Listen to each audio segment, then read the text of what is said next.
علی رسول خدا صلی اللہ علیہ وآلہ وسلم کے بھائی ہجرت کر کے مدینہ تشریف لے جانے کے بعد پیغمبر اکرم صلی اللہ علیہ وآلہ وسلم نے جو اہم و سود مند اقدامات کیے، ان میں ایک یہ تھا کہ مہاجرین و نصارہ کے درمیان اخوت و برادری برقرار کیا۔ چنانچہ اس وقت مسجد میں جتنے بھی لوگ موجود تھے، ان کے درمیان رسول اللہ صلی اللہ علیہ وآلہ وسلم نے حضرت علی کے علاوہ رشتہ اخوت قائم کر دیا۔ حضرت علی تنہا رہ گئے تھے۔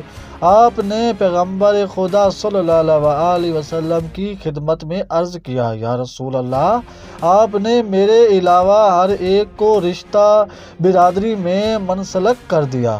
اس موقع پر ان حضرت صلی اللہ علیہ وآلہ وسلم نے وہ تاریخی جملہ اپنی زبان مبارک سے ادا کیا جس سے یہ اندازہ ہوتا ہے کہ آپ صلی اللہ علیہ وآلہ وسلم کی نظر میں حضرت علی کا کیا مقام تھا اور آپ کی نظروں میں ان کی کتنی وقعیت و اہمیت تھی۔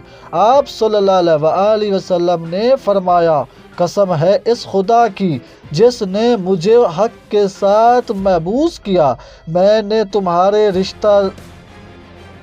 رشتہ برادری میں تاخیر نہیں کی، بلکہ تمہیں اپنے رشتہ اخوت و برادری کے لیے منتخب کیا ہے۔ تم ہی دین و دنیا میں میرے بھائی ہو۔ علی اور راہ خدا میں جنگ۔ حضرت علی کی شخصیت اپنی قربانیوں اور راہ حق میں جاں بازیوں کے باعث صحابہ پیغمبر صلی اللہ علیہ وآلہ وسلم کے درمیان لاسانی و بے مثال ہے۔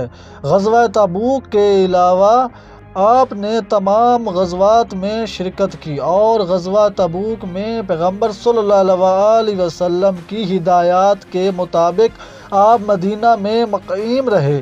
یہ آپ کی قربانی اور جاں بازی کا ہی نتیجہ تھا کہ سپہ اسلام نے سپہ شرک پر غلبہ حاصل کیا۔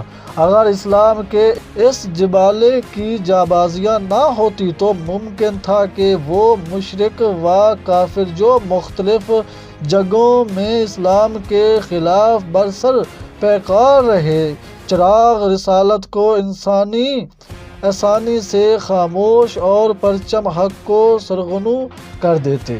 یہاں ہم حضرت علی کی ان قربانیوں کا سرسری جائزہ لیں گے جو آپ نے جنگ کے میدانوں بدر، احد، خندق اور خیبر میں پیش کیے۔